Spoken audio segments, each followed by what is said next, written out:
అందరికి కూడా ప్రభు అయిన యేసుక్రీస్తు నామమున వందనాలు చెల్లిస్తున్నానండి. అందరం కూడా తలలో ఉంచుకున్నట్లయితే మరి ప్రార్థన చేసుకుందాం. కృపగల తండ్రి, పరిశుద్ధుడు అయిన దేవ, యథార్థవంతుడా, నమ్మకమైన దేవానికి స్తోత్రములయ్యా, స్తుతి వందనాలు చెల్లిస్తున్నాం తండ్రి. మా పాపములను పరిహరించి మమ్మల్ని పరిశుద్ధులుగా పవిత్రులుగా చేసిన దేవానికి వందనాలు చెల్లిస్తున్నాము ప్రభువా. అన్నిటికంటే ప్రాముఖ్యమైనది నీ వాక్యం కనుక నీ పాద సన్నిధికి మేము చేరి ఉన్నాం. మా ఆత్మలను బలపరిచేటువంటి వాక్యం ద్వారా మీరు మాతో మాట్లాడుతూ రమ్మని వేడుకుంటున్నాము ప్రభా. బిడ్డలు కూడా ఆసక్తిగానే సన్నిధికి వచ్చి ఉన్నారు ప్రభా. వారి ఆసక్తి మేరకు వారిని ఆశీర్వదిస్తూ రమ్మని, కృప చూపిస్తూ రమ్మని వేడుకుంటున్నాం. మాట్లాడబోచు నన్ను కూడా మరుగుపరచండి, నా నోటికి మీ మాటలు అందించండి దేవా. మీ పరిశుద్ధాత్మని యొక్క సహాయం నేను కోరుతున్నాను ప్రభా. నాకు అనుగ్రహింపచేయండి. పరిశుద్ధ గ్రంథంలో మీరు వ్రాయించిన ప్రతి మాట ద్వారా మా జీవితాలను మార్చడానికి నా తండ్రి, యుగాంతమందున మాకు బుద్ధి కలుగుటకై దృష్టాంతములకు రాసిన ప్రతి సంగతిని మేము పరిశీలించుటకు, ధ్యానించుటకు మాకు కావలసిన జ్ఞానం, బుద్ధి వివేకం అనుగ్రహింపచేస్తురమ్మని, కృప చూపిస్తురమ్మని, ఈ వాక్యం అనేకులకు ఆశీర్వాదకరంగా ఉన్నట్లు, వాక్యం చేత వాళ్ళు బలపడినట్లుగా మీరే కృప చూపిస్తురమ్మని, మా రక్షకుని మీ ప్రియకుమన్న క్రీస్తు వారి పరిశుద్ధ నామంన ఈ ప్రార్థన మీకు సమర్పిస్తున్నాం మా కన్న తండ్రి, ఆమెన్. మనం వాక్యం చూసుకుందామండి. మరొకసారి ప్రభువైన యేసు నామంన చేరవచ్చిన దేవుని పిల్లలందరికీ కూడా వందనాలు చెల్లిస్తున్నాను. వాక్యం మనం చూసుకుందాం. యెషయా గ్రంథం 40వ అధ్యాయము. యెషయా గ్రంథం 40వ అధ్యాయము 31వ వచనం. యెషయా గ్రంథం 40వ అధ్యాయం 31వ వచనం.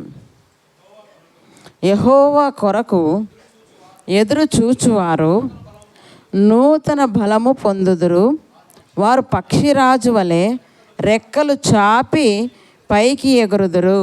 ఏమంట? యెహోవా కొరకు ఎదురు చూచువారు నూతన బలము పొందుదురు, వారు పక్షిరాజు వలె రెక్కలు చాపి పైకి ఎగురుదురు, అలయక పరిగెత్తుదురు, సొమ్మసిల్లక నడిచిపోవుదురు. ఎవరి గురించి మాటలు చెప్తున్నారంట భక్తుడు? ఎవరైతే యెహోవా కొరకు ఎదురు చూస్తారో, ఎవరైతే దేవుణ్ణి ప్రేమిస్తారో, ఎవరైతే దేవుణ్ణి వెంబడిస్తారో అలాంటి వారిని గురించి ఆయన మాటలు రాస్తున్నారు కదా. యెహోవా కొరకు ఎదురు చూచు వారందరూ ఏం పొందుకుంటారంట? నూతన బలం పొందుకుంటారు. నూతనత్వంలోకి వారు వస్తారు. నిజంగా మనం అందరం క్రైస్తవులమే, భక్తులమే అనుకుంటూ కూడా ఏమైపోతున్నాం? బలహీనపరచబడిపోతున్నాం కదా, బలహీనులుగా మారిపోతున్నాం. నిజంగా నూతన బలం ఉంటే ఎలా ఉంటుంది చెప్పండి? నూతన బలం యవ్వనస్తులు ఎలా ఉంటారు? అది ఏదైనా అవలీలగా ఎత్తేస్తుంటారు, అవునా? మనం ఎత్తగలమా? అది శరీర బలం. కానీ ఆత్మీయ బలం కావాలంటే ఎవరి దగ్గరికి రావాలి? దేవుని దగ్గరికే రావాలి. అయితే యెహోవా కొరకు ఎదురు చూచిన వారందరూ కూడా ఏ బలం పొందుకుంటారంట? నూతన బలం పొందుకుంటారంట. దానికి ఎగ్జాంపుల్గా దేవుడు ఎవరిని చూపిస్తున్నాడు ఈరోజు మనకు? యెహోవా కొరకు ఎదురు చూచువారు నూతన బలం పొందురు, వారు ఎలా ఉంటారంట? పక్షిరాజు వలె అనే మాట మనకు కనపడుతుంది. ఎవరు వారు? ఎవరైతే యెహోవా కొరకు ఎదురు చూస్తారో వారు నూతన బలం పొందుకుంటారు. వారు ఎలా ఉంటారంట? పక్షిరాజు వలె. పక్షిరాజు వలె. పక్షుల్లో ఇది రాజు. పక్షులన్నిటికీ రాజు ఎవరు? గ్రద్ద కదా, డేగ. మనం గమనిస్తే రకరకాల పేర్లు దానికి ఉంటాయి. ఈగల్ ఇంకా ఇంగ్లీష్లో కదా. ఇలా అనుకుంటే మరి పక్షిరాజుతో మనిషిని దేవుడు పోలుస్తున్నాడు. యెహోవా కొరకు ఎదురు చూచేవారు ఎలాంటి బలం పొందుకుంటారు అంటే పక్షిరాజు వలె. అంటే పక్షిరాజుకు అంత బలం ఉందా? దాని బలం ఏంటో, దాని బలహీనత ఏంటో ఈరోజు మనం తెలుసుకుందాం. ఎందుకంటే యోబు గ్రంథం చూడండి, 35వ అధ్యాయంలో దేవుడు ఒక మాట మనకు రాయిస్తున్నాడు. యోబు గ్రంథం 35వ అధ్యాయం మనం గమనిస్తే, యోబు గ్రంథం 35వ అధ్యాయము 11వ వచనం చదువుదాం. భూజంతువుల కంటే మనకు ఎక్కువ బుద్ధి నేర్పుచు, ఆకాశ పక్షుల కంటే మనకు ఎక్కువ జ్ఞానము కలగజేయుచున్నాడండి. ఏం చేస్తున్నట్టు దేవుడు? భూజంతువుల కంటే, ఆకాశ పక్షుల కంటే మనకి ఏమి నేర్పిస్తున్నాడు? బుద్ధి జ్ఞానం నేర్పిస్తున్నాడు. మరి బుద్ధి జ్ఞానం లేని భూజంతువులు, ఆకాశ పక్షులు ఎంత చక్కగా దేవుని ఆజ్ఞను పాటిస్తూ ఈ భూమి మీద జీవిస్తున్నాయి. వాటికి లేనటువంటి బుద్ధి జ్ఞానాన్ని దేవుడు ఈరోజు ఎవరికి నేర్పిస్తున్నాడంట? మానవులైనా మనకే. మరి దేన్ని చూపిస్తానని నేర్పిస్తాడంట మనకు? భూజంతువుల కంటే ఆకాశ పక్షుల కంటే మీకు ఎక్కువగా బుద్ధి జ్ఞానాన్ని నేర్పిస్తానంటున్నాడు. ఎలా నేర్పిస్తంటే కలిగి ఉన్నది ఏది కూడా ఆయన లేకుండా కలగలేదు. సృష్టిలో ప్రతి దాన్ని చూసి కూడా మనం ఏం నేర్చుకోవచ్చు అంట? ఒక పాఠం అనేది నేర్చుకోవచ్చు. రోమపత్రిక చూడండి 1వ అధ్యాయం మనం గమనిస్తే 20 వచనం చెప్తున్నాడు అక్కడ భక్తుడు. రోమపత్రిక 1:20లో మనం చూసుకున్నట్లయితే ఆయన అదృశ్య లక్షణములు అనగా ఆయన నిత్యశక్తియు దేవత్వమును జగదుత్పత్తి మొదలుకొని సృష్టింపబడిన వస్తువులను ఆలోచించుట వలన తేటపడుచున్నవి. దేవుని యొక్క అదృశ్య లక్షణములు ఎలా తేటపడుతున్నాయంట? జగదుత్పత్తి మొదలుకొని ఇప్పటి వరకు కూడా ప్రతి వస్తువుని గురించి మనం ఆలోచిస్తే అందులోనే దైవత్వం దాగి ఉందని దేవుడు మనకు తెలియచేస్తున్నాడు. సృష్టిని చూసి, పక్షులను చూసి, జంతువులను చూసి జ్ఞానులు ఎన్నో కనుగొన్నారు. ఈనాడు విమాన ప్రయాణం అంటే చాలామందికి ఎక్కువ ఇష్టమనా? మనం వెళ్ళలేదు కానీ ఏమనుకుంటాం, ఎప్పుడైనా ఒకసారి నేను నా జీవితంలో విమానం ఎక్కాలి అనుకుంటాం. అనుకున్నారా లేదు మీరు ఎవరైనా? అనుకుంటాం అందరూ. ఎందుకంటే పైన పోతుంటే అబ్బాయి ఎంత బాగుపోతుంది కదా, కింద పోయే రోడ్ల మీద అయితే టైర్లు ఉంటాయి కదా, రోడ్డు మీద వెహికల్స్కి అన్ని టైర్లు ఉంటాయి, దానికి టైర్లు ఉంటాయి, కానీ అక్కడ ఏమి ఎగురుతుంది మన కళ్ళకి. కానీ దాన్ని చూసినప్పుడు ఏమనుకుంటాం, ఒక్కసారైనా నేను ఆ విమానాన్ని ఎక్కాలి మన ఆలోచన.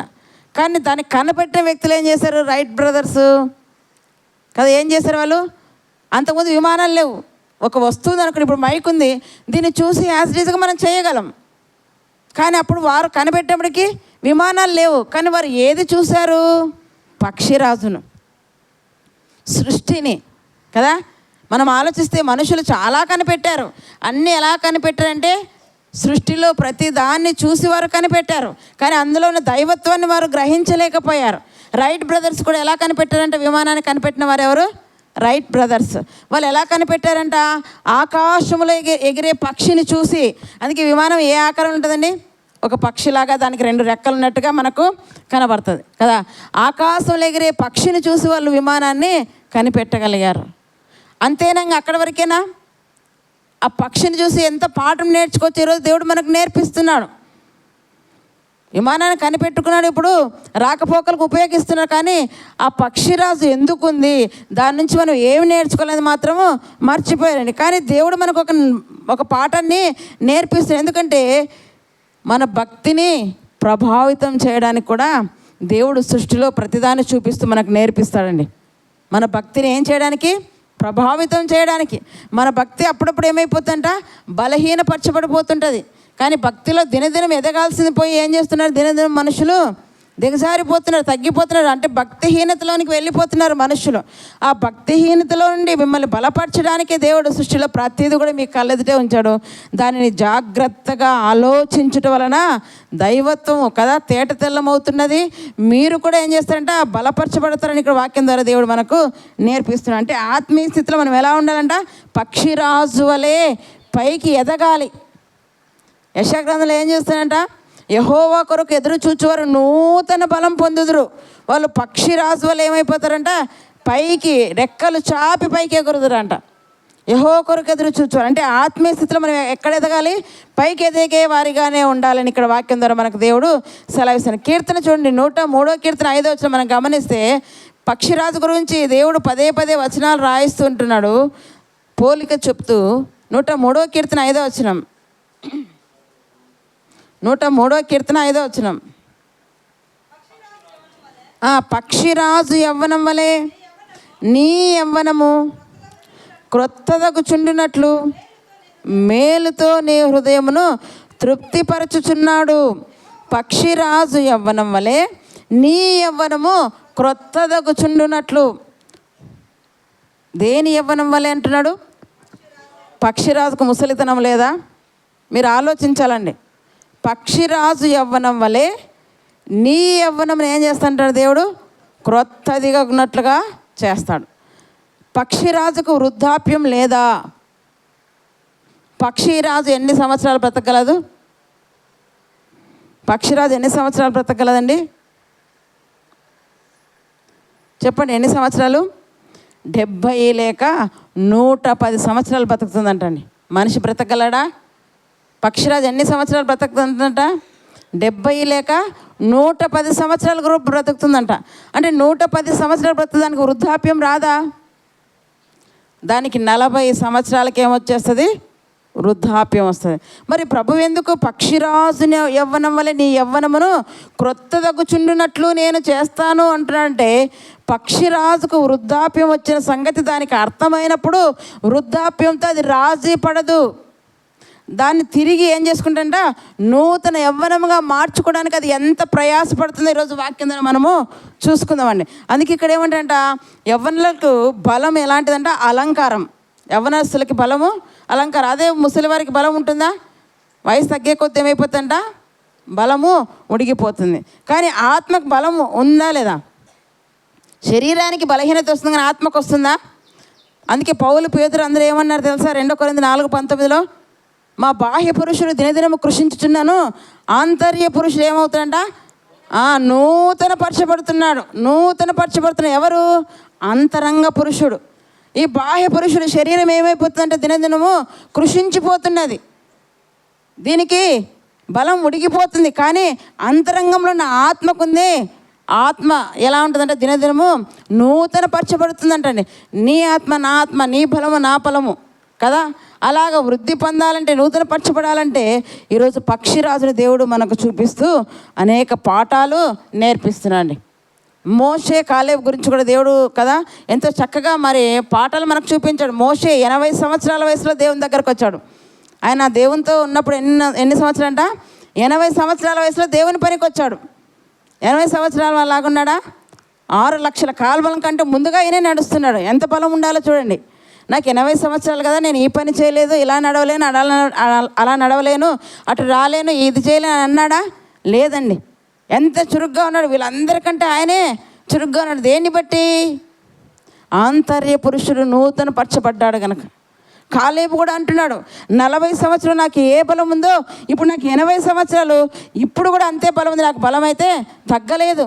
బలం శరీరంలో ఉంది అనుకుంటారు, కానీ ఆత్మకుంది బలం.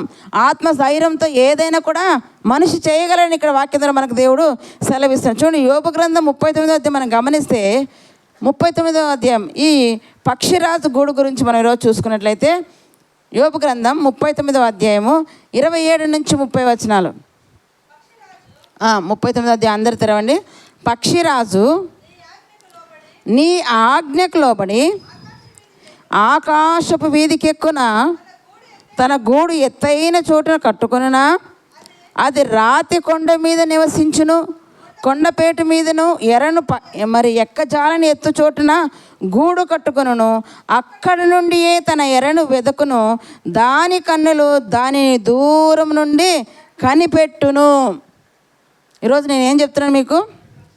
పక్షిరాజు యవ్వనం వలె మీ యవ్వనం నూతన పరచబడు అంటున్నాడు. అయితే పక్షిరాజు ఏం చేస్తుంది, ఎలా ఉంది అనేది ఈరోజు మనం నేర్చుకుంటాం. అంటే దాన్ని చూసి దేవుడు మనకేం చెప్తున్నాడంట? పాఠాన్ని నేర్పిస్తున్నాడు. దాని ద్వారా దేవుడు మనకు ఒక పాఠాన్ని నేర్పిస్తున్నాడు. ఇక్కడ ఏం చెప్తున్నాడంట? పక్షిరాజుని ఆజ్ఞకు లోబడి ఆకాశ వీధికి ఎక్కునా, అంటే మనిషిని ఆజ్ఞకు ఇక్కడ అంటాడు, కానీ దేవుడిని ఆజ్ఞించినప్పటి నుంచి అది చక్కగా అది పాటిస్తూనే ఉంది. ఇక్కడ మనం గమనిస్తే పక్షిరాజుని ఆజ్ఞకు లోబడి ఆకాశ వీధికి ఎక్కునా, అది ఎక్కడ ఉంటుందంటండి? పక్షిరాజు ఎక్కడ నివసిస్తుందంట? చిన్న చిన్న చెట్ల మీద, కొమ్మల మీదనా? ఆకాశ వీధిలో. మనం కనులు ఎత్తి చూసినప్పుడు ఎక్కడుంటుంది పక్షి? అన్ని పక్షులు సగం వరకే, కానీ ఈ పక్షి మాత్రం ఎక్కడ ఉంటుందంట? ఆకాశం ఆనుకుంటుంది, చిన్నగా కనపడుతుంది మనకు. అది ఎలా కనపడుతుంది? మన కళ్ళతో చూస్తే అది చిన్నగా కనపడుతుంది కదా. ఆకాశ వీధికి ఎక్కుతుందంట. అంత పైకి ఏ పక్షులు ఎగరవు. అందుకే అది పక్షుల్లో రాజు అయింది. అందుకే అది ఏమైందంట? పక్షుల్లో రాజు అయిందనమాట. అయితే ఈ పక్షిరాజు ఏమంటున్నాడు మనం గమనిస్తే, ఆకాశ వీధికి ఎక్కును, తన గూడు ఎక్కడ కట్టుకుంటుందంట? ఎత్తైన చోట. తన గూడు ఎక్కడ కట్టుకుంటుందంట? ఎత్తైన చోట. అంటే కొండపేటుల్లో సుమారుగా 6000 కిలోమీటర్ల ఎత్తున ఎగురుతుందంటండి. అది ఎంత ఎత్తు? ఎవరికి ఆసక్తి లేదా? పలకండి. ఎన్ని కిలోమీటర్లు అంట? 6000 అంట. చూడండి, 6000 కిలో మరి అడుగులో అది ఎగురుతున్నా అక్కడి నుండి ఏం చేస్తుంటే తన ఎరను కనిపెడుతుంది. ఇక్కడి నుంచి బయట ఏముంది మనకు కనపడుతుందా? 1 కిలోమీటర్ కూడా లేదు అక్కడ బయటికి కదా, 1/2 కిలోమీటర్ కూడా లేదు. అక్కడ ఏముందో మనకు కనపడదు, కానీ అది ఎక్కడి నుంచి తన ఎరని కనిపెడుతుంది అంటే తన కళ్ళు ఎంత షార్ప్గా ఉన్నాయి మీరు ఆలోచించాలి. మనకి ఎన్ని కనుపాపులు ఉంది గుడ్డికి? ఒకటే కదా, దానికి 2 ఉంటాయట. ఒకేసారి కింద పైన 2 చూడగలదంట. దానికి ఆలోచన చేయండి. ప్రతిదీ కూడా మీరు ఆలోచించాలి. దేవుని యొక్క అదృశ్య లక్షణము, దైవత్వము కదా ఎలా బయలుపడుతుందంట, సృష్టిలో ఉన్న ప్రతి వస్తువును ఆలోచించడం వల్ల అది బయలుపడుతుందని దేవుడు మనకు వాక్యం ద్వారా రోమపత్రిక 1:20 సెలవిచ్చాడు. ఇక్కడ మనం గమనిస్తే మరి ఇక్కడ ఏమంటంట, అది ఎక్కడ ఉంటుందంట, ఆకాశ వీధికి ఎక్కుతుంది. తన గూడు ఎక్కడికి పెట్టుకుంటుందంట, ఎత్తైన చోటునంటే 6000 అడుగుల ఎత్తులో పెట్టుకుంటుందంట అండి. అది ఎంత ఎత్తుకి వెళ్ళిపోతుంది? 6000 అడుగుల ఎత్తులో తన గూడును కట్టుకుంటుందంట.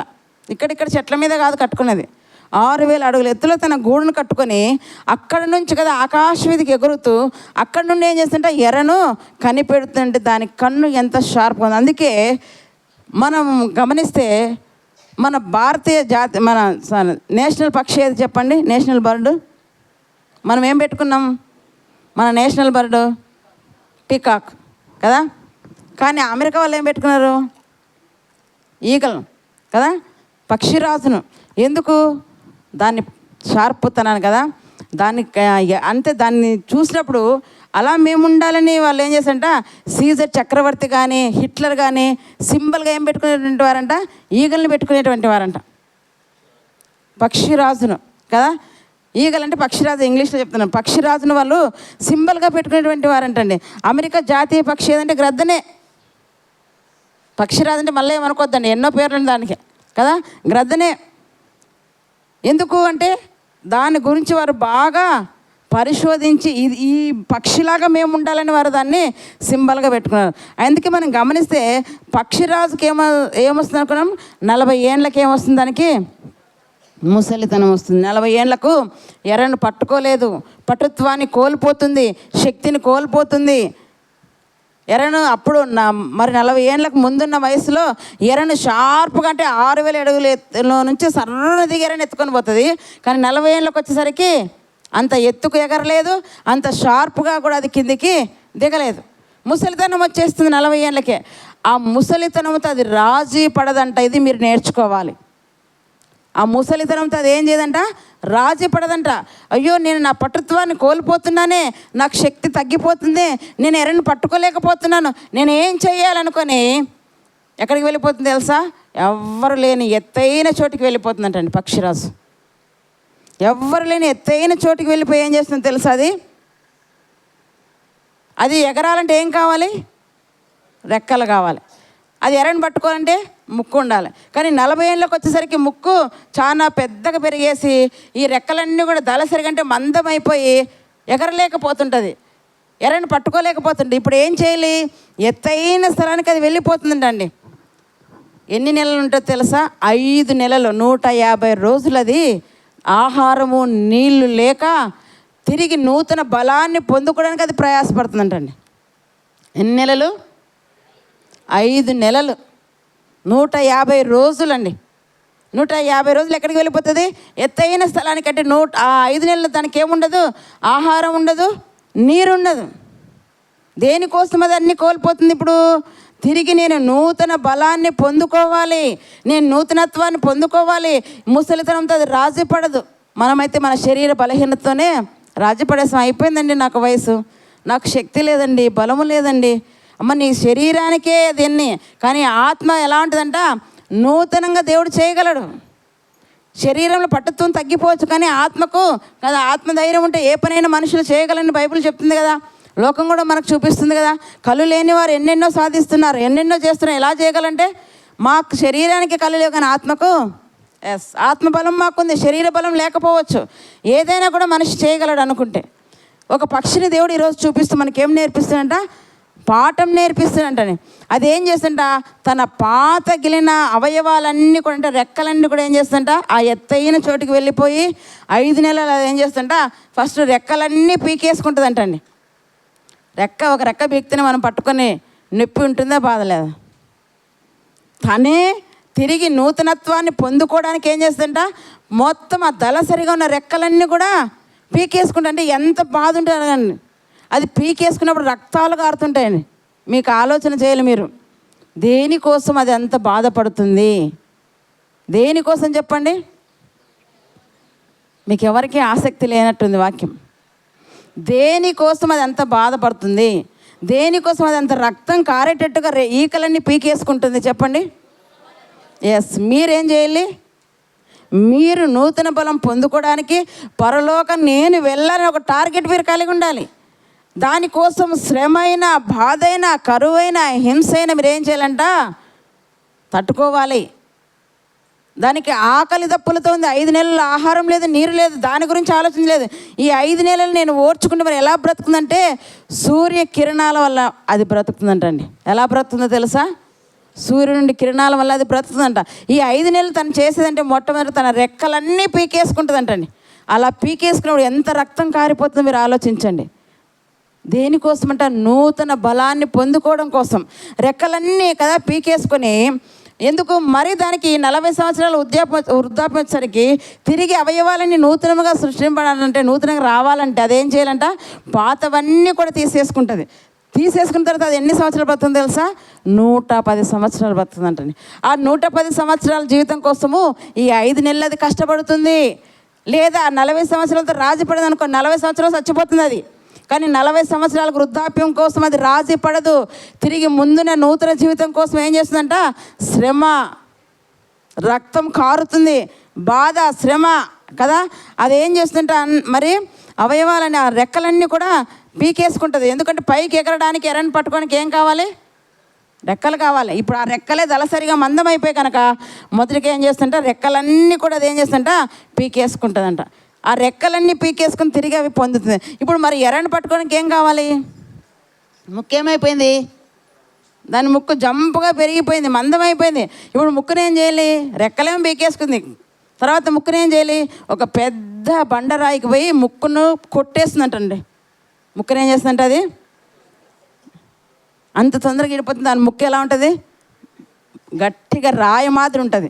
మరి రాయి మాదిరి బండలాగున్న ముక్కు ఊడిపోవాలంటే అంత ఈజీనా? మళ్ళీ నూతనంగా రావాలి అవయవం నూతనంగా అంటే ఉన్నది ఊడిపీకేయాలి. ఊడిపీకేయాలంటే ఏం చేయాలి? ఇప్పుడు ఎత్తైన చోటికి వెళ్ళిపోతుంది కదా, కొండపేటలోకి వెళ్ళిపోయి ఆ బండకేసుకొని కొట్టుకుంటుంది. మీరు ఇంటికి వెళ్ళినాక సెర్చ్ చేసి చూడండి, దీని గురించి బాగా చూపిస్తారు. దాంట్లో అయితే మనతో ఇది లేదు కానీ, లేకుంటే మనము చూపించేటువంటి వారం. రాబోయే కాలంలో దేవుడు మనకు ప్రొజెక్టర్ అనుగ్రహించిన గాక వాటిని పెట్టి మనము అన్నీ చూపిస్తే మీకు అర్థమవుతుంది కదా. అది ఏం చేస్తుంటే ఎత్తైన చోటుకి వెళ్ళి ఆ ముక్కును బండకేసి కొట్టుకొని కొట్టుకొని కొట్టుకొని కొట్టుకొని గాయం చేసుకొని మొత్తం ముక్కు అంతా ఊడిపోయేంత వరకు కదా అని కష్టపడుతుందంట. కాళ్ళకు కూడా ఎర్రని పట్టుకోవాలంటే కాళ్ళకు గోర్లు ఉండాలి కదా, గోర్లు కూడా జంపుగా పెరిగింట. అవన్నింటినీ కూడా ఏం చేస్తాయంట? ఇలాగే ముక్కుతో అంతా పీకేసుకొని, ఈకలు పీకేసుకుంటుంది, గోర్లు పీకేసుకుంటుంది, ముక్కునేమో ఏం చేస్తుందంట? బండకేసుకొని కొట్టుకుంటుందంట. దేనికోసం ఇదంతా అంత ప్రయాసపడుతుంది చెప్పండి? ఎస్, నూతన బలమును పొందుకోవడం కోసం.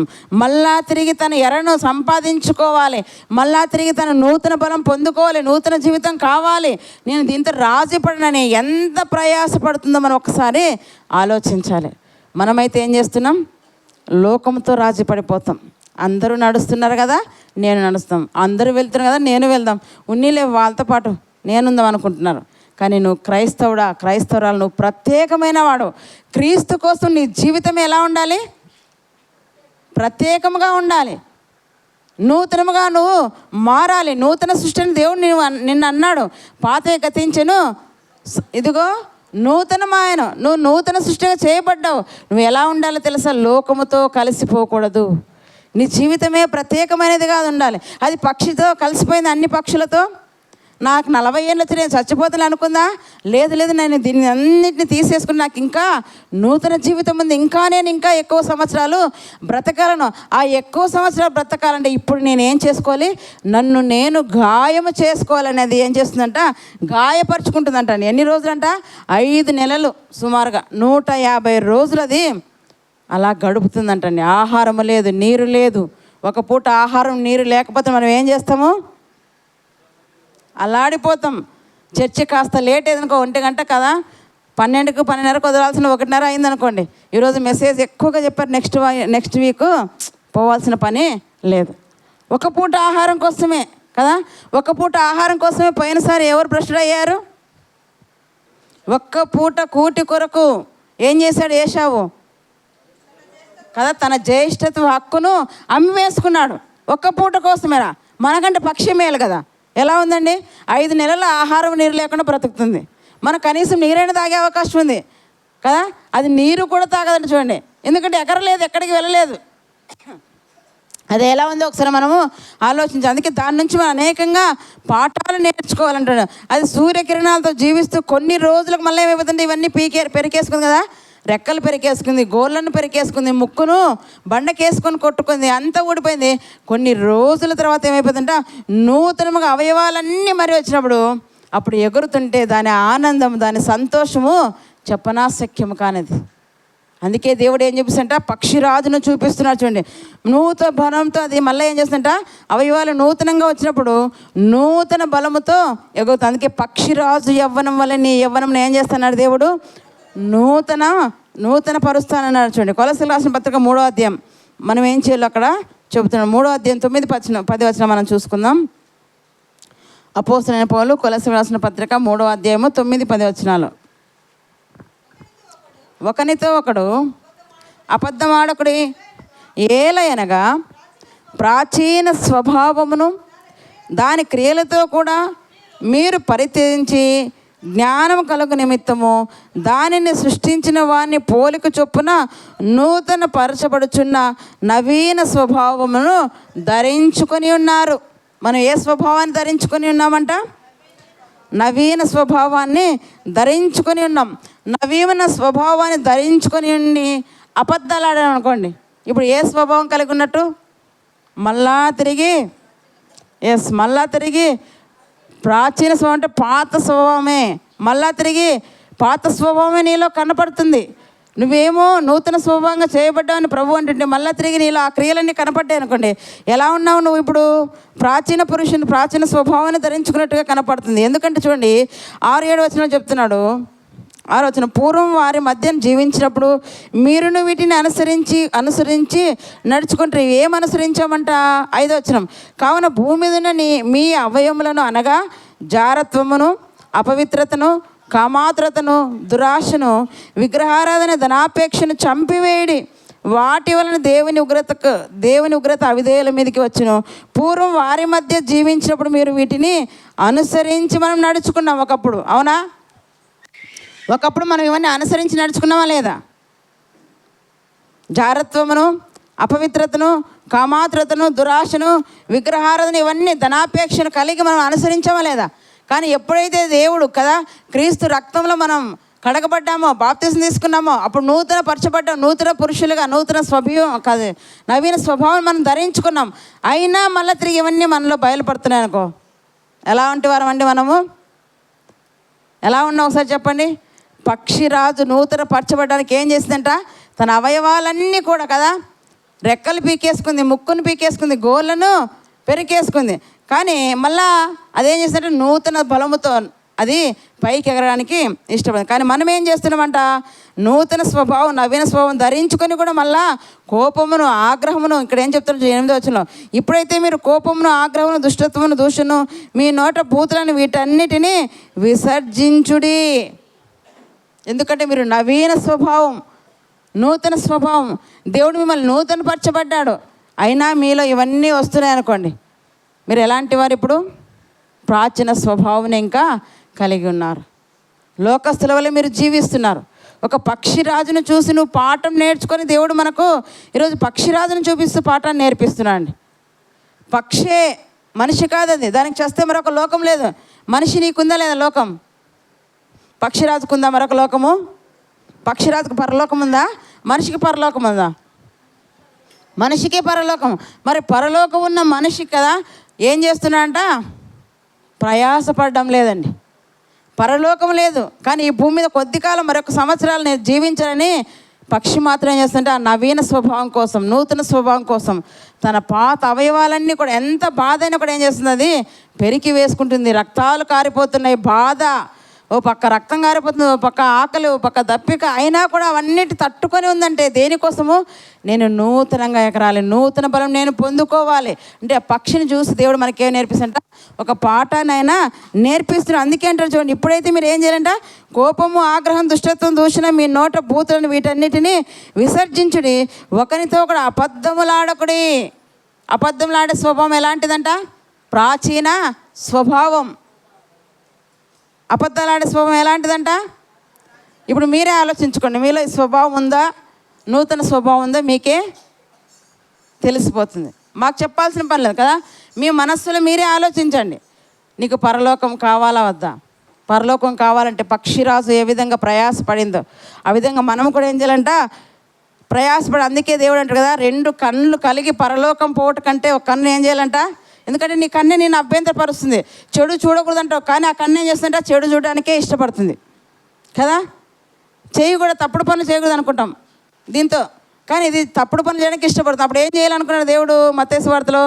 2 కన్నులు కనుక మీరు నరకాన్ని ఒకటి పెరికేసుకోండి, అది నేను అభ్యంతరపరుస్తుంది, అలాని పెరికేసుకొని కాదు చెప్తుంది, దాని నుండి తొలగిపోండి అని చెప్తున్నాడు కదా.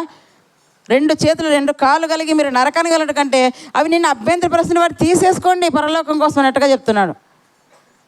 ఆలోచన చేద్దాం, ఈరోజు మనం ఎలా ఉన్నాం? ఒక పక్షిని చూసి దేవుడు మనకు పాఠాన్ని నేర్పిస్తున్నాడు. చూడండి, మనం ఏం పొందుకోవాలంట? ప్రాచీన స్వభావాన్ని వదిలేయాలంట, నూతన స్వభావాన్ని, నవీన స్వభావాన్ని మనము ధరించుకోవాలన్నట్టుగా ఇక్కడ చెప్తున్నాం కదా. నీ వలన బలం నొందు మనుషులు ధన్యులు. మరి నవీన స్వభావం ఎవరు ఇవ్వగలరంట? దేవుడే ఇవ్వగలరు. న్యాయాధిపతులు 5వ అధ్యాయం చూడండి ఒకసారి మనం గమనిస్తే. న్యాయాధిపతుల గ్రంథం 5వ అధ్యాయం 31 వచనం. న్యాయాధిపతులు 5:31.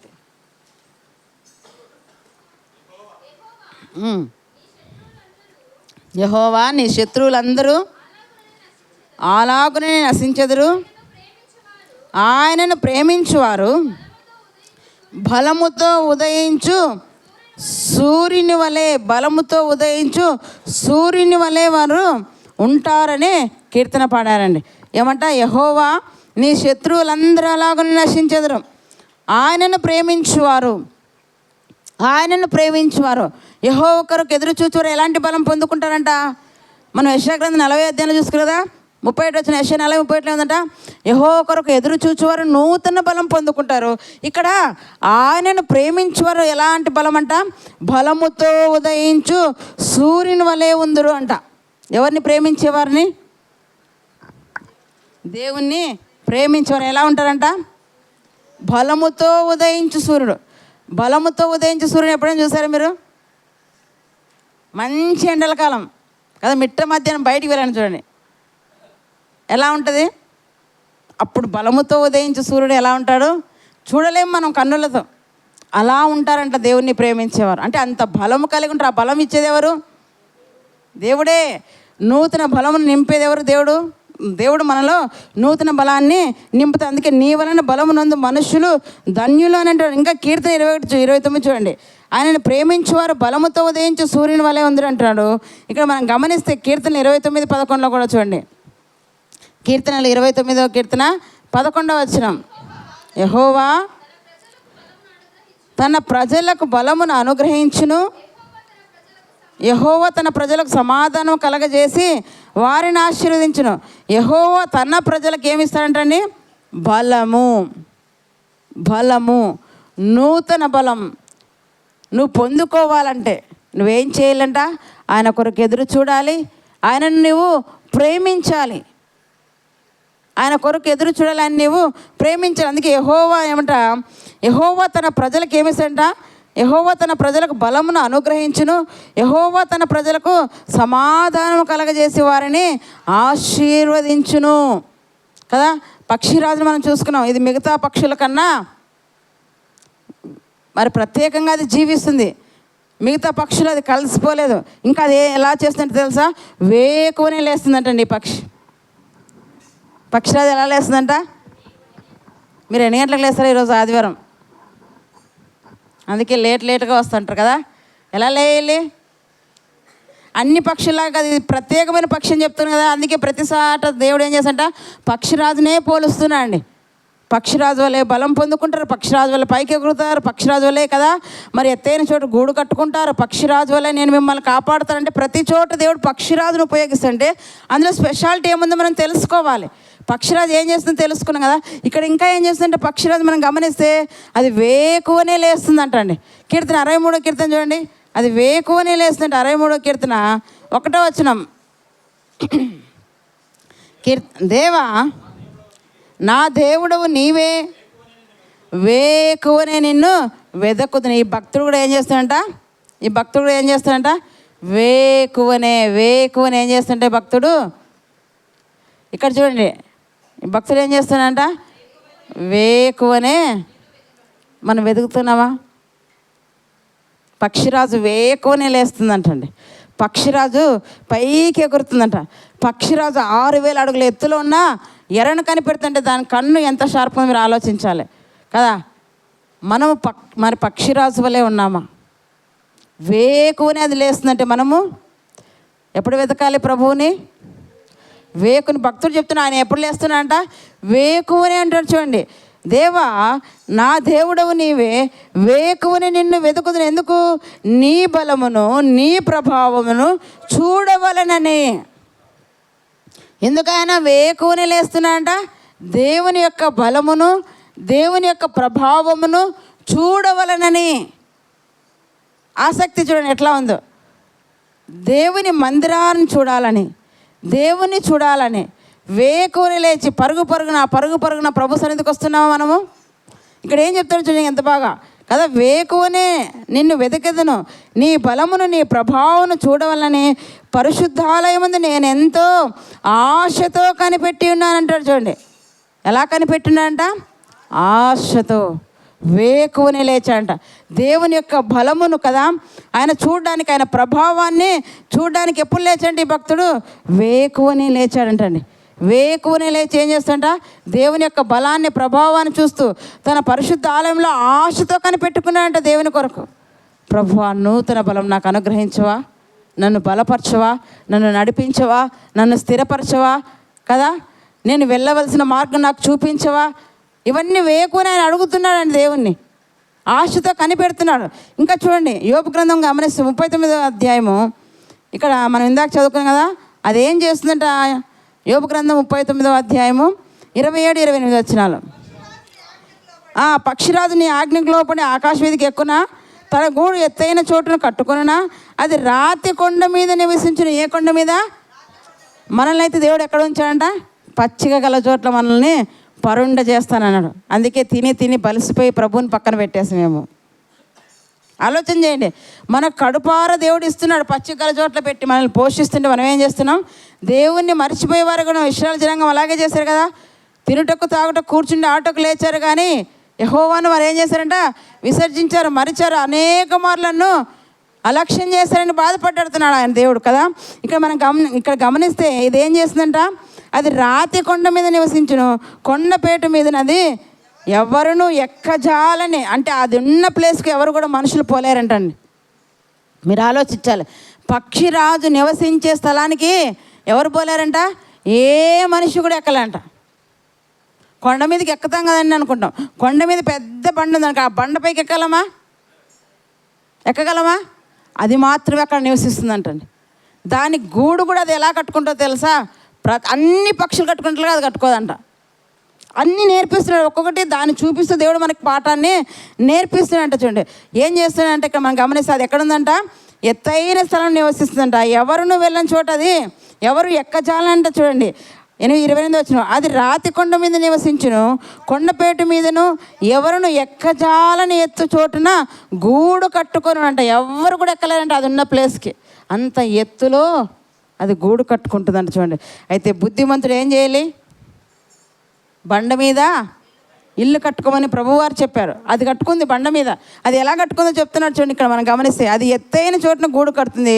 అది గూడు కట్టేటప్పుడు ఏం చేస్తుంది తెలుసా? తన గూడును ముళ్ళతోనూ పీచు వేసి, అన్ని పీచు వేసి కడతాయి అన్ని గూళ్ళు. పక్షుల గూళ్ళు చూసారు కదా, ముళ్ళుంటాయి ఏ పక్షి గూడికైనా. పక్షి గూళ్ళు మీరు కట్టింది అప్పుడే మనం కింద పడింటే చూసింటాం.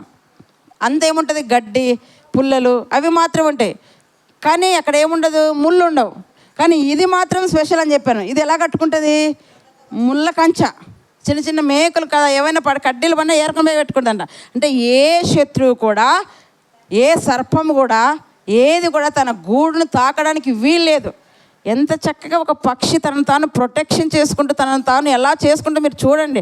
మనుషులకు మనం ఎలా ఉండాలో ఒకసారి ఆలోచన చేయాలి. పక్షి మాట లేని పక్షి కదా, మాట్లాడగలదా? మాటలుండి ఆలోచన. అందుకే ఆకాశ పక్షుల కంటే భూజంతువుల కంటే మీకు ఎక్కువగా బుద్ధి నేర్పుతున్నాడు దేవుడు. అయినా మనము ఎలా ఉన్నాము తెలుసా? అజ్ఞానంతో జీవిస్తున్నాము. బుద్ధి జ్ఞానం అంతగా లేకపోయినా అది ఎంత జాగ్రత్తగా తన గూడును కట్టుకుంటుందో మనం ఆలోచన చేయాలి. మనం ఎలా చేస్తున్నాం మన కుటుంబాల్ని? మనం ఇల్లు కట్టుకుంటాం కదా, మన కుటుంబాలను. ఇల్లు అనగానే ఏదో రాతి కట్టడం కాదండి. ఇంటిలో నివసించే వారందరినీ కూడా ప్రభు కోసం కట్టాలి. ఎలా కట్టుకోవాలో మనం ఆలోచన చేయాలి. ఏ శత్రువు కూడా కదా దాని గూడును ముట్టకుండా అది ఏం చేస్తుంట? పీచు వేసి, గడ్డి వేసి, కింద అంతా ఏం పెట్టేస్తుంట? ముళ్ళన్నీ పెట్టే, చిన్న చిన్న మేకులు, గాజు పెంకులు కూడా ఎత్తుకొని పోతుంటండి. ఆ గూటికి ఎంత ప్రొటెక్షన్ చూడండి. అవుట్ సైడ్ అంతా ఏముంటుందంట? ముళ్ళు, గాజు పెంకులు, చిన్న చిన్న మేకులు, లోపలంతా మరి గడ్డితో పేరు చేస్తుంది. బయట ముట్టేసరికి ఏమవుతుంది? వెంటనే ఏ శత్రువుని తాకిందనుకో, ఒక సర్పం వెళ్ళి ముట్టిందనుకో, గూడు ఏమైపోతుంది? దానికి తగిలేసరికి కుచ్చుకొని రక్తం కడుతుంది. దాని దగ్గరికి ఇంకేది పోదు. అంటే తన పిల్లల్ని అంత భద్రంగా కాపాడడానికి ఎంత జాగ్రత్త తీసుకుంటుందో మీరు ఆలోచన చేయాలి. మనిషి, దేవుడు నీకు ఇచ్చిన నీ పిల్లలు నువ్వేం చేస్తున్నావు? గర్భఫలం యెహోవా ఇచ్చు బహుమానం అన్నాడే, అలాంటి బహుమానమైన నీ బిడ్డలు నువ్వేం చేస్తున్నావు? అజాగ్రత్తగా, నిర్లక్ష్యంగా లోకానికి వదిలేస్తున్నావా? ఎలా నువ్వు పెంచుతున్నావు? నిందించుటకు అపవాదికి అవకాశం ఇవ్వకుండా ఏం చేయాలంట? పిల్లల్ని పెంచాలంట స్త్రీలు. 1 తిమోతి 5:14 ఉంది. కాబట్టి యవన స్త్రీలు వివాహం చేసుకొని పిల్లల్ని కానీ నిందించుటకు విరోధికి అవకాశం కదా, అవకాశం ఇవ్వకుండా మనం పిల్లల్ని పెంచాలంటే మనం చేయాల్సిన జాగ్రత్త ఎవరు తీసుకుంటారంట? పక్షిరాజు తీసుకుంటుందండి. యాక్చువల్గా మనం చేయలేదు జాగ్రత్తలు. మన పిల్లల్ని లోకానికి మరుగుపరచాలి. ఎంత చక్కగా మన పిల్లల్ని మనం కాపాడుకోవాలో, మన గూడును, మన కుటుంబాన్ని మనం కాపాడుకోవాలో, కానీ మనం ఇలాంటివి ఏ జాగ్రత్తలు తీసుకుని. కానీ పక్షిరాజు ఏం చేస్తుంట? ఎంతో చక్కగా తన గూడును కట్టుకున్నట్టుగా మనం చూస్తున్నామండి. అందుకే దేవుడు ఏం చేస్తాడంటే, బుద్ధిమంతుడు ఏం చేస్తాడు? బండ మీద తన ఇల్లు కట్టుకుంటే ఏమైందంట? వానొచ్చినా, వరద వచ్చినా, పెద్ద గాలి కొట్టినా ఆ ఇల్లు ఏమైపోదు? పడిపోదు. అంటే శ్రమ, శోధన, కష్టం, బాధ వచ్చిన ఆ ఇల్లు పడిపోదు. ఎందుకంటే క్రీస్తు అనే బండ మీద ఆ ఇంటిని కట్టుకున్నాడు. చాలామంది ఇల్లు కట్టుకుంటారు. ఎలా కట్టుకుంటారు? మనం ఇల్లు కట్టుకుంటాం, ఇల్లు పైన కడతామా, లోపల గునాది బాగుండాలని కడతారా? ఫస్ట్ గునాది మీద శ్రద్ధ పెడతారు కదా. గునాది బాగుండాలి, పిల్లర్ సిస్టమ్ వేసి కడతామా, చక్కగా నేల గట్టిదైతే కాస్త గునాది లోతుగా తొగుదామా అని ఆలోచన. ఎందుకంటే ఏం లేని అది భద్రంగా ఉండాలి. ఏ గాలి వాన వచ్చినా, తుఫాను వచ్చినా అది పడిపోకూడదని ఈ లోక ఇంటి గురించి ఆలోచన చేస్తా. కానీ నీ ఇంటి గురించి నువ్వు ఎప్పుడైనా ఆలోచించావా? మన ఇల్లు అంటే ఏంటి? దేహం అనే ఇంటిని గురించి. ఈ ఇల్లు దేవుడు కట్టుకున్నాడు. ఇంటి విషయంలో నువ్వు ఎంత జాగ్రత్త తీసుకుంటావో ఒకసారి నువ్వు ఆలోచించాలంట. చూడండి, కొరింథీయులకు రాసిన మొదటి పత్రిక 10వ అధ్యాయం 4వ వచనం. కొరింథీయులకు రాసిన మొదటి పత్రిక 10వ అధ్యాయం 4వ వచనంలో చూడండి. 10వ అధ్యాయం. అందరూ ఆత్మ సంబంధమైన ఒకే పానము చేసిరి. ఏలయనగా తమ్మును వెంబడించిన ఆత్మ సంబంధమైన బండలోనిది త్రాగిరి. ఆ బండ ఎవరని చెప్పాను ఇందాక? బండ మీద మనం ఇల్లు కట్టుకోవాలి. ఆ బండ ఎవరు? క్రీస్తే. క్రీస్తు అనే బండ మీద మనము ఇల్లు కట్టుకోవాలి. అది ఎలా కట్టుకుందంటే తన గూడును ఎలా కట్టుకుంది? అది ముళ్ళ కంచె వేసి, పీచు వేసి, అన్నీ వేసి చక్కగా గూడును ఎంత భద్రంగా కట్టుకుందో. అందుకే శత్రువు ముట్టకుండడానికి మనం ఎలా కట్టాలంట? క్రీస్తు అనే బండ మీద మనము మన ఇంటిని కట్టాలి. అందుకే మనం చూసుకున్నాం, మొదటిగా ఏం చూసుకున్న దానికి అది వేకువనే లేస్తుంది. పక్షిరాజు ఎలా లేస్తుందంట? వేకువనే లేస్తుంది. రెండోది ఏంటంట? తన దృష్టి ఎంత బలమైనదంట తెలుసా? ఎక్కడి నుంచి చూస్తుందంట? 6000 అడుగుల ఎత్తులో నుంచి కింద ఎక్కడో కోడిపిల్ల ఎక్కడ ఉంటుందండి? తల్లి దగ్గర ఆడాడే తిరుగుతుంటుంది. అది ఎక్కడుంటుంది? ఆకాశ వీధిలో ఎగురుతుంటుంది. చూసారు ఎప్పుడన్నా? కోళ్ళు ఉన్న వాళ్ళకి బాగా అర్థమవుతుంటుంది కదా. కోడి పిల్లలు కదా, కోళ్ళ చుట్టూ, ఆ కోడి చుట్టూ తిరుగుతున్నప్పుడు చిన్న చిన్న పిల్లలు కిచకిచి అంటే ఎక్కడో 6000 అడుగుల ఆకాశ వీధిలో ఎగురుతున్న ఆ పక్షి సర్రున ఎంత స్పీడ్ వస్తుందో తెలుసా? ఎంత వేగమో తెలుసా? అంత వేగంతో అది కిందికి దిగి ఎరను పట్టుకుంటుంట. మరి అంత షార్ప్గా ప్రభు పనిలో నీవు ఉన్నావా? అంత చురుగ్గా నీవు ఉన్నావా? హెబ్రీ స్త్రీలు ఎలాంటి వారని మరి మంత్రసానులు చెప్పారు. కాన్పీటల మీదకి వెళ్ళి మేము కాన్పు చేసిన వాళ్ళు కాన్పై చేస్తున్నారయ్యా రాజా. చురుకైన వారు హెబ్రీ స్త్రీలు. మేము వెళ్ళకముందే కాన్పై బిడ్డలను దాసేసుకుంటున్నారు అంటున్నారు. ఆయన ఏమో చంపమని ఆజ్ఞిస్తే వీళ్ళు ఏం చేస్తారంట, తమ బిడ్డల్ని కాపాడుకుంటే ఎలా చురుకుదనముతో. యవ్వన స్త్రీలు చురుకుగా ఉండాలి, క్రైస్తవ స్త్రీలు ఇంకా చురుకుగా ఉండాలి. లోకస్తుల కంటే మనం ఎలా ఉండాలంట, చురుకుగా ఉండాలి. దేవుని విషయంలో చురుకైన వారుగా మీరు ఉండాలి. అది ఎంత షార్ప్గా కిందికి దిగుతుందో మీరు ఆలోచన చేయాలి కదా. ఇంకా ఏం చేస్తుంట, దాని దృష్టి ఎలాంటిదంట, ఎంతో బలమైందంట. 6,000 అడుగుల ఎత్తులో నుంచి చూస్తుందంటండి. ఎన్ని అడుగుంట, 6,000 అడుగుల ఎత్తులో నుంచి కింది ఉన్న ఎర్రను కనిపెట్టేస్తుందంట. చూడండి యోబు గ్రంథం 9వ అధ్యాయం చూడండి 26వ వచనం. యోబు గ్రంథం 9వ అధ్యాయము 26వ వచనం. యోబు గ్రంథం 9వ అధ్యాయము 9:26 చదవండి. రెల్లు పడవలు దాటిపోనట్లు ఎర్ర మీదికి విసురున దిగు పక్షిరాజులు అవి త్వరపడిపోను. ఎర్ర మీదికి ఎలా దిగుతుందంట పక్షిరాజు, విసురున.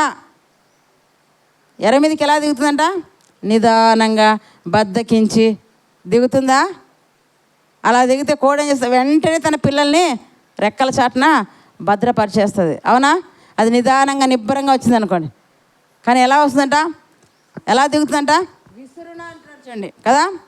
ఎలా దిగుతుందంట, సర్రున రెప్పపాటున వచ్చి ఎత్తకపోతుంది. మనం ఆన్నే ఉంటాం కోడి పిల్లలు కానీ అది ఎప్పుడు నిఘా వేసి ఉంటుంది, ఎక్కడ నిఘా వేసి ఉంటుందో, ఎంత సర్రున వచ్చి హేన లోపల ఏమేస్తుంట, ఎర్రను పట్టేసుకుంటుంది. అనుభవంలో ఉంది కదా ఇది మనకి.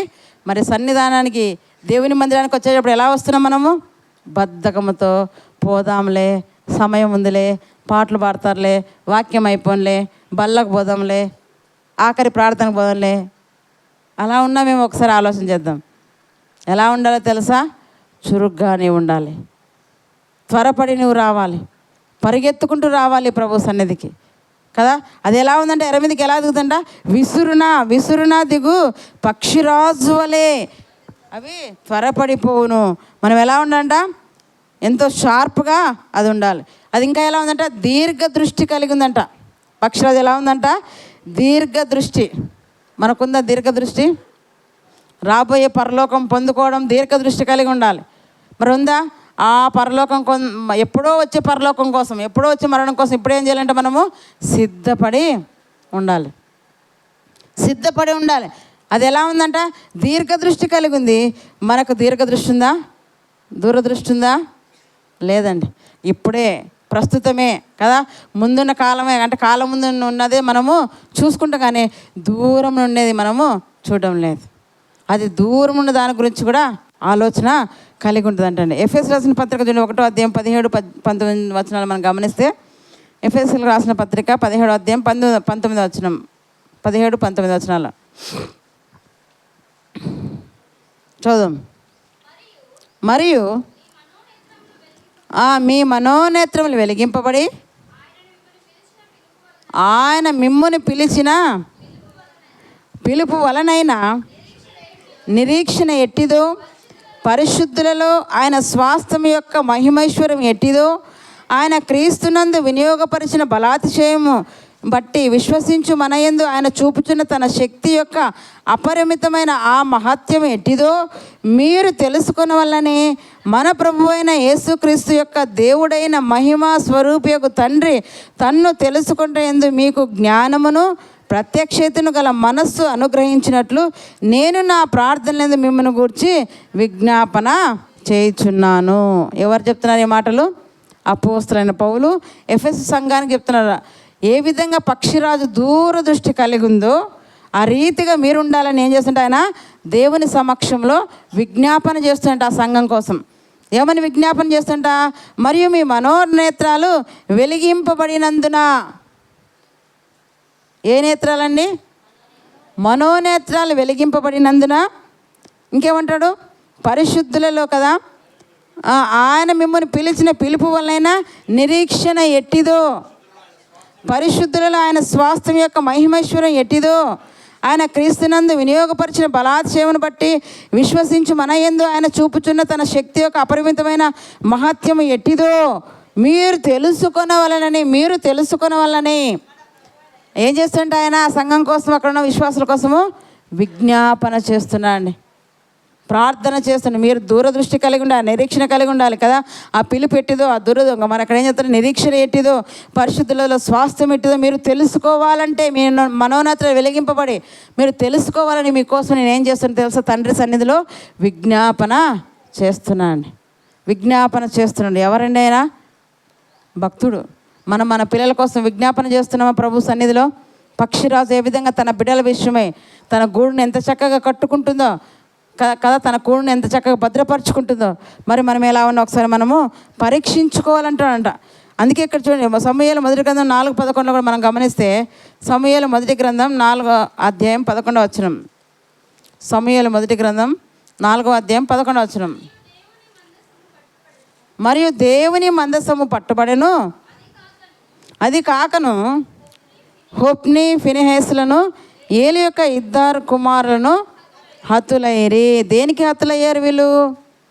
దేవుణ్ణి నిర్లక్ష్యం చేశారు.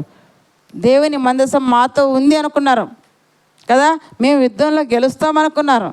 బైబిల్ మనతో ఉంది, మేము పరలోకం పోతాం అనుకుంటున్నారు ఈనాడు కదా. ఏమనుకుంటాం మనము? బైబిలు దేవుడు మాతో ఉన్నాడండి, ఒక ఇంటి నిండా దేవుని వాక్యాలు ఉన్నాయి, మా ఇంట్లో 4-5 బైబిల్ ఉన్నాయి, మేము పరలోకం పోతాం, మేము క్రైస్తవులమే. వాళ్ళలాగే అనుకున్నాం, మేము యుద్ధానికి వెళ్తున్నాము కదా, యుద్ధంలో మాతో ఎవరున్నారంట? దేవుని మందస్సు ఉంది, యుద్ధంలో జయం మాకే అనుకున్నారు. అనుకొని వెళ్ళారు. ఏమైపోయారు అక్కడ? వారు హతులైపోయారంట. మనం అనుకొని నడుస్తున్నాం కదా, అనుకొని నడుస్తే ఏమనుకున్నాం? మా ఇంట్లో బైబిల్ ఉంది, క్రీస్తు ఎవరో నాకు తెలుసు కదా, వాక్యాలని నాకు తెలుసు. ఎందుకంటే వాక్యాలు టకటక కంటత చేసి చెప్పేవాళ్ళు ఉన్నారు. వాక్యం నోటికి కంటత చేస్తే వచ్చేస్తుంది, కానీ ఆచరణలో పెట్టాలి వాక్యం. ఏం కావాలి? వాక్యం నాకంటే బాగా మీరే బాగా చెప్పగలరు. ఎందుకు? కంటత చేస్తే దాన్ని కాస్త చదివితే వచ్చేస్తుంది, కానీ దాన్ని ఆచరణలో పెడితేనే మీకు పరలోకం. ఆచరణలో పెట్టాలి ఏదైనా సరే. పక్షిని చూపిస్తూ దేవుడు పాఠం నేర్పిస్తున్నాడంటే మనం ఎంత జాగ్రత్త తీసుకోవాలి ఈరోజు మీరు నేర్చుకోవాలి. అజాగ్రత్తగా ఉంటే ఏమైపోయారు వీళ్ళు? ఇప్పుడు చచ్చిపోయారు వీళ్ళు. అజాగ్రత్తగా ఉన్న ద్వారా ఏమైపోయారు వారు? అక్కడ చచ్చిపోయారు. కనుక అజాగ్రత్తగా మనం ఉండకూడదు.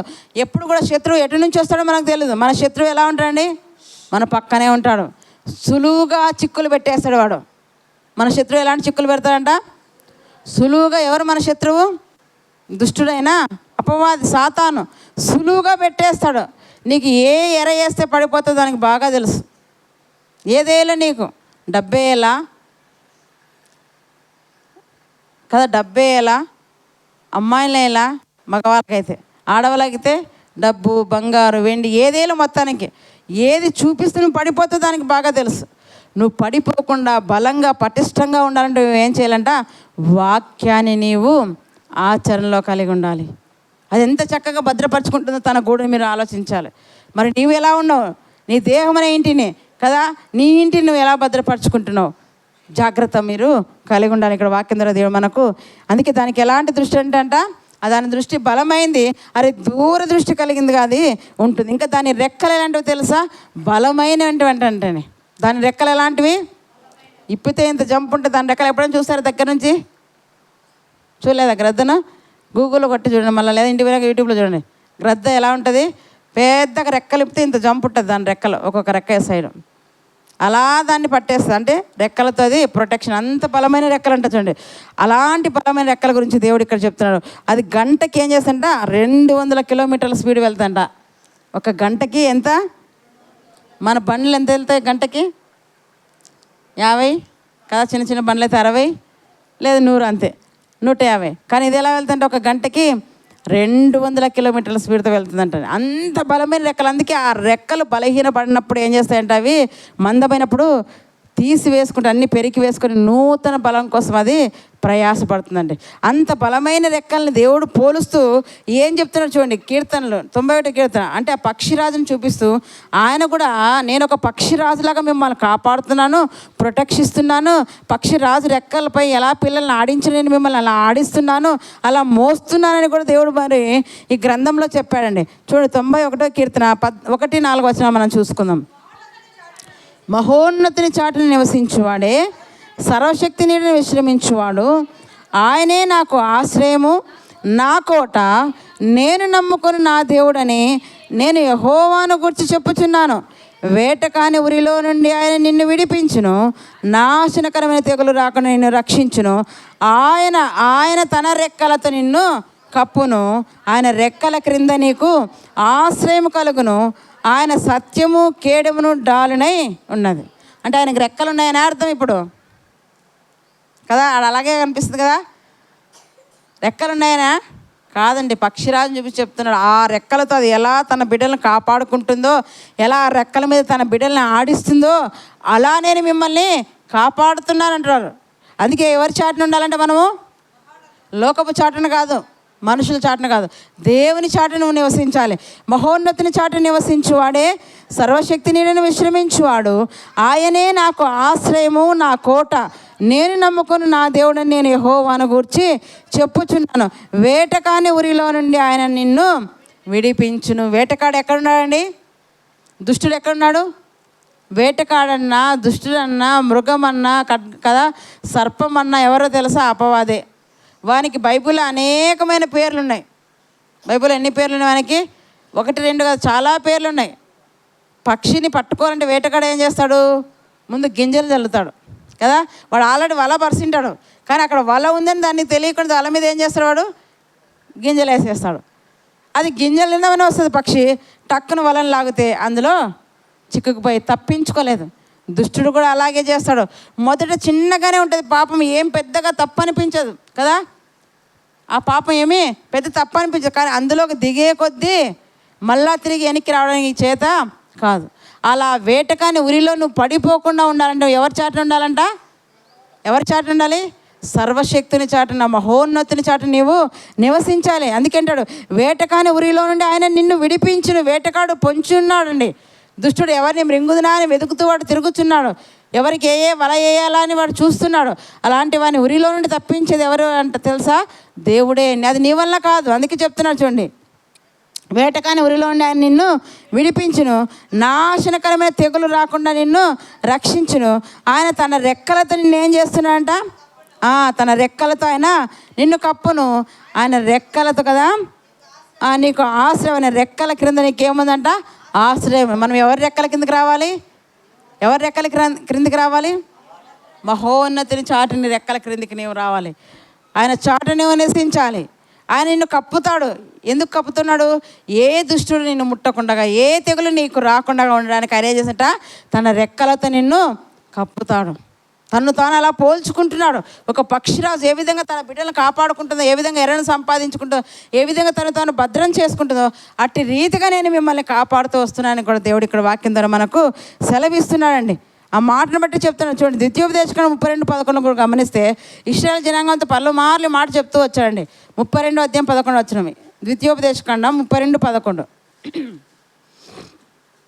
ఎన్ని మాటలు ఆయన రాయించడం మీరు ఆలోచించాలి. ద్వితీయోపదేశకాండం 32:11. పక్షిరాజు తన గూడు రేపి తన పిల్లలపైన అల్లాడుచు రెక్కలు చాపుకొని వాటిని పట్టుకొని తన రెక్కల మీద వాటిని మోయినట్లు యెహోవా వానిని నడిపించెను. యెహోవా మాత్రమే వానిని ఎవరు నడిపించాడంటే ఆయన ఇశ్రాయేలు జనాంగాన్ని ఎలా నడిపించాడంట? నేను మిమ్మల్ని నడిపించుకొని తీసుకొచ్చాను ఐగుప్తుని చెప్పొచ్చు కదా. ఎందుకు పక్షిరాజుని చూపిస్తున్నాడు? ఆలోచన చేయాలి. ఎందుకు పక్షిరాజుని చూపిస్తున్నాడు? నేను మిమ్మల్ని ఐగుప్తు నుండి నడిపించుకొని తీసుకొచ్చాను, మీకు ఏ అపాయం ఏ ఆటంకం కలగకుండా అని చెప్పొచ్చు. కానీ ఇక్కడ ఏం చేస్తాడంట? పక్షిరాజుని చూపిస్తూ అని చెప్తున్నాడు. ఏమని చెప్తాడంట? పక్షిరాజు తన గూడు రేపి తన పిల్లల పైన అల్లాడుచు. అంటే పక్షిరాజు పిల్లల్ని కనిన తర్వాత కొంతకాలం అదే ఆహారం తీసుకొచ్చి ఏం చేస్తుందంట? పిల్లలకి పెడుతుంది. పిల్లలకి పెట్టి అలాగే ఉండేది. అదే ఒక వయసుకు వచ్చేసరికి ఆ పిల్లలు ఏం చేస్తుంటే అదే ఏ పక్షిరాజు అయితే ఎంతో భద్రంగా గూడును కట్టిందో ఇప్పుడు అదే పక్షిరాజు ఏం చేస్తుందంటే గూడును అంతా పెరిగి వేస్తుందంటండి. ఏం చేస్తుందంట? గూడుని అంతటిని చెదిరేస్తుంది. ఎందుకంటే పిల్లలకి ఇప్పుడు ఏం నేర్పిస్తుంది? ఎగరడం నేర్పిస్తుంది. పిల్లలకి ఏమవుతుంది? ఏంటబ్బా మా అమ్మ ఇన్ని రోజులు ఇంత చక్కగా పోషించింది, ఇప్పుడేం మా అమ్మ ఇలా చేస్తుంది, మమ్మల్ని చంపేస్తుంది అని భయపడతాయంటండి పిల్లలు. కానీ అదేం చేయాలనుకుంది? తన పిల్లలకి సొంతంగా ఎగిరి ఆహారం తెచ్చుకోవాలనేది నేర్పిస్తుంది. అది దానికి అర్థం కాదు. అది ఎక్కడ పెడుతుందని మనం చూసుకున్నాం, 6,000 అడుగుల ఎత్తులు అది నివాసం ఏర్పరచుకుంటుంది. అక్కడ నుంచి అదేం చేస్తుంటే తన గూడును చెరిపేసి కదా పిల్లల్ని కిందికి ఇడుస్తుంది. ఆ పిల్లలు ఏమనుకుంటాయి, 6,000 అడుగుల ఎత్తులో నుంచి కిందికి పడిపోతుండే. అంతవరకు వాళ్ళ అమ్మ ఎంత మంచిదో, ఓహో మా అమ్మ అలాంటిది ఇలాంటిది గొప్పది అది ఇదని పొగడుకుంటుంటాయి. కానీ ఎప్పుడైతే గూడును రేపి కిందికి ఎడుస్తుందో అప్పుడు ఏమనుకుంటాయి, ఎంత దుర్మార్గురాలు మా అమ్మ, మమ్మల్ని చంపేస్తుందా కదా, ఇన్ని రోజులు పెట్టి పోషించి అనుకుంటే. కానీ దానికి తెలియదు ఇది ఎగరం నేర్పిస్తుంది అనేది. అలానే వదిలేస్తుందా, అవి కిందికి పడిపోయే సమయానికి తీర భూమికి చేరుకునే సమయానికి ఏం చేస్తుంట, సర్రున వెళ్ళిపోయేది ఏం చేస్తుంట, రెక్కల మీదకి ఎక్కించుకుంటుంది అంటండి. అందుకే దాని రెక్కలు ఎంత పెద్దగా ఉంటాయి. అలా నీ దేవుడు నిన్ను కూడా, ఏంటి దేవుడు నన్ను శ్రమ పెడుతున్నాడు, బాధ పెడుతున్నాడు, వదిలేస్తాడేమో దేవుడు చెయ్యి, నా బ్రతుకు అయిపోయిందేమో, జీవితం ముగిసిపోతామని నువ్వు అనుకుంటావేమో, మరణపు అంచుల వరకు నేను తీసుకుని వెళ్ళి అక్కడి నుంచి పైకి లేవనెత్తువాడు నీ దేవుడు అండి. అందుకే తను పక్షిరాజును చూపిస్తూ దేవుడు మాట్లాడుతున్నాడు. పక్షిరాజు గురించి ఏ రోజైనా ఇంత ఆలోచించామా మనం? ఎప్పుడైనా దాని గురించి ఇంత ఆలోచించామా? ఏదో ఎగురుతుంది పైకి అనుకుంటున్నాం. ప్రతి దాని విషయంలో దేవుడు పాఠం నేర్పిస్తుంది, దాన్ని పరిశీలించాలి, ఆలోచించాలి. ఇక్కడ ఏమంటారు చూడండి, పక్షిరాజు తన గూడు రేపి తన పిల్లల పైన అల్లాడుచు రెక్కలు చాపుకొని వాటిని పట్టుకొని తన రెక్కల మీద మోయినట్లుగా, ఇశ్రాయేలు జనాంగమా నేను మిమ్మల్ని ఆ రీతిగా మోసాను, నేనే మిమ్మల్ని కాపాడింది అంటాడు చూడండి, నేను మిమ్మల్ని నడిపించింది అంటాడు. నేను తప్ప మిమ్మల్ని ఎవరిని కూడా నడిపించలేదు. అందుకే అంటాడు, యెహోవాని నడిపించను, యెహోవా మాత్రమే వానిని. ఎవరంట? యెహోవా మాత్రమే. ఎస్, ఇప్పటి వరకు మనల్ని నడిపించింది ఎవరు? దేవుడే. ఇప్పటి వరకు మనల్ని నడిపించింది ఎవరు? దేవుడే. ఎలా ఏ త్రోవకు వెళ్ళాలనేది ఎవరు చూపించింది? దేవుడే. అందుకే చూడండి, యెషయా గ్రంథము చివరిగా మనం చూసుకుందాం, 30వ అధ్యాయము 21వ వచనం. అక్కడ చెప్తున్నాడు, యెషయా గ్రంథం 30వ అధ్యాయం 21వ వచనం, 30:21. మీరు కుడి తట్టైనను ఎడమ తట్టైనను తిరిగినను ఇదే త్రోవ, దీనిలో నడువుడని నీ వెనక నుండి ఒక శబ్దము నీ చెవులకు వినబడును. మనం లోకంలో జీవిస్తున్నామండి. మనం ఎక్కడున్నామంటే ఇప్పుడు ఐగుప్తు లాంటి లోకం, సొదొమ గొమొర్రా లాంటి లోకం, పాప లోకంలో మనం ఉన్నాం. మనం కుడికి కానీ ఎడమకు కానీ పడిపోకుండా ఉండాలంటే దేవుడు మన వెనకుండా ఏం చేస్తుంట, ఇదే త్రోవ, ఇలా వెళ్తే నువ్వు గమ్యం చేరుకుంటావని మనకు గైడెన్స్ ఇస్తున్నాడు, చక్కగా ఆయన బోధిస్తున్నాడు అంటండి.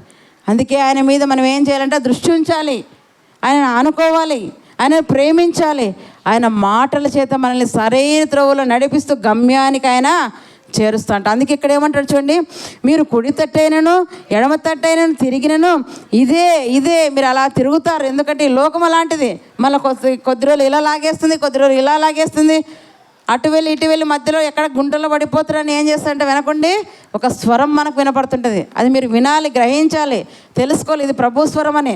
ఇక్కడ ఏమంటారంటే, మీరు కుడి తట్టైనను ఎడమ తట్టైనను తిరిగినను ఇదే త్రోవ, దీనిలో నడువుడని మీ వెనక నుండి ఒక శబ్దము నీ చెవులకు వినపడను.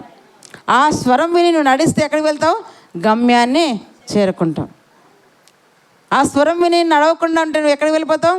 మార్గం మధ్యలోనే పడిపోతావు. కనుక ఈ లోకంలో మనం గమనిస్తే 2 ద్వారాలున్నాయి. దేవుని మార్గం ఎలాంటిది? ఇరుకైనది. కానీ లోక మార్గం విశాలమైన, నీ ఇష్టం ఎట్లనే వెళ్ళు. మొదట బాగానే ఉంటుంది, కానీ తుదకు వెళ్ళేసరికి దారి ఉండదు, ఇంకా అక్కడ లోయనే. కానీ ఇక్కడ మనం వెళ్తున్నప్పుడు దారి కనపడదు. దేవుని మార్గంలో అన్ని శ్రమలే, అన్ని బాధలే, అన్ని కష్టాలే. కానీ కొద్ది దూరం వెళ్ళేసరికి విశాలమైన మార్గం, చక్కటి రాజమార్గం, మంచి రోడ్లు ఉంటాయి అక్కడ. మీరు గమనిస్తే, అంటే మీకు అర్థం విధంగా చెప్తున్నాను. మొదట ఏం కనపడుతుంది మనకు? శ్రమలే, బాధలే, ఇరుకులే, ఇబ్బందులే. కానీ చివరికి వెళ్ళేసరికి చక్కటి రాజమార్గం వేసింటాడు. కానీ ఇది ఎలా ఉంటుంది? లోక ప్రకారంగా మనం బ్రతికితే మొదట రాజమార్గం కనపడుతుంది, చివరికి వెళ్ళేసరికి అసలు మార్గమే ఉండదు, అక్కడ లోయ ఉంటుంది. మరి ఏది కావాలో నువ్వే తేల్చుకో. ఈ మార్గంలో శ్రమలు ఉంటాయి కదా. పక్షిరాజు శ్రమ పడిందా లేదా? తను తాను నూతన బలం పొందుకోవడానికి ఏం చేసింది? తనే రెక్కలన్నీ కూడా పెరికి వేసుకుంది, తనే తన ముక్కును బండకేసి కొట్టుకుంది, తనే ఏం చేసిందంటే కాళ్ళ గోర్లన్నీ కూడా అలా పెరికి వేసుకున్నప్పుడు మంట ఉంటుంది లేదా? మీ చేతి గోరు ఊడినప్పుడు మీకు ఎంత మంట ఉంటుంది, ఎంత బాధ ఉంటుంది తెలుసా? అనుభవించారు ఎప్పుడైనా? గోరు చుట్టూ అనేది తెలుస్తుంది కదా. చిన్న గోరు ఇక్కడ తెగిన లెవెల్కి తెగకుండా కొంచెం లోపలికి తెగింది అనుకోండి, ఎంత బాధ ఉంటుందండి? గోరు కనపడుతుంది, గోరు మొత్తం పోయింది అనుకో ఎంత బాధ ఉంటుంది. అది అనుభవించిన వారికి మాత్రమే తెలుసు. అది ఏం చేస్తుంది? మొత్తం పీకేసుకుంటుంది అంటండి. ఎందుకు? నూతన రంగు రావాలి. ఎర్రని పట్టుకోవాలంటే గోరులు షార్ప్గా ఉండాలి. ఇప్పుడు మందమైపోయాయి, ఎంత బాధ, అంత బాధ దేనికోసం అనుభవించింది? అది నూతన బలం పొందుకోవడానికి, ఇంకెక్కువ సంవత్సరాలు జీవించడానికి. అది అంత బాధపడింది, అంత యాతన పడింది, అంత రక్తం కార్చింది. తర్వాత ఎన్ని సంవత్సరాలు బ్రతికింది? అది 110 సంవత్సరాలు. అది ముందే అంటే 40 ఏళ్ళకి చచ్చిపోయేది. కానీ 40 ఏళ్ళప్పుడు ముసలితనం అంగీకరించలేదు, దాంతో రాజీ పడలేదు. నాకు ఈ ముసలితనం వద్దు, నేను నిత్యము యవ్వనంగా నేను ఉండాలనేసి అది అంత ప్రయాసపడినప్పుడు నిన్ను దేవుడు నూతనపరచబడిన తర్వాత కూడా నువ్వు మళ్ళీ తిరిగి ఏం చేస్తావంట? ప్రాచీన స్వభావంలోకి వెళ్తున్నావేమో, జాగ్రత్త. నువ్వు సరి చేసుకొని దేవుని రెక్కల నీడకు నువ్వు రావాలి. నీకు దేవుడు శ్రమలు బాధలు, ఇప్పుడు అది ఏం చేస్తుంటా? పిల్లలు గూడును రేపుతుంది, అదే బాధ పెడుతుంది. మళ్ళీ తిరిగి ఏం చేస్తుంటా? రెక్కలపైకి ఎక్కి ఆడిస్తుందంటండి. అలా నీ దేవుడు శ్రమ పెడతాడు, బాధ పెడతాడు, అయినా అందులో నిన్ను దేవుడు ఏం చేస్తుంటా? తప్పిస్తాడు. కనుక ఈరోజు పక్షిరాజును చూపిస్తూ దేవుడు మనకి ఎన్నో పాఠాలు నేర్పిస్తున్నాడు. 50 అధ్యాయం చూడండి, 4వ వచనం చూసుకొని ముగించుకుందాం. 54 యెషయా గ్రంథం 54.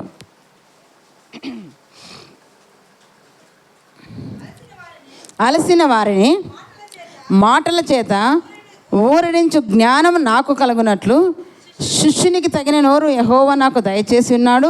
శిష్యులు వినున్నట్లుగా నేను వినుటకై ఆయన ప్రతి ఉదయమున నాకేం పుట్టిస్తాడంట? వినుబుద్ధి పుట్టించుచున్నాడు. ప్రతి ఉదయం ఏం చేస్తాడు దేవుడు? ఆయన మాటలు వినే బుద్ధి మనకు పుట్టిస్తున్నాడు. కనుక పక్షిరాజు యొక్క రెక్కలు ఎలాంటివంట? బలమైనవి. ఆయన రెక్కలు దేన్ని సూచిస్తున్నాయంట? మనకు ఆశ్రయాన్ని సూచిస్తున్నాయి.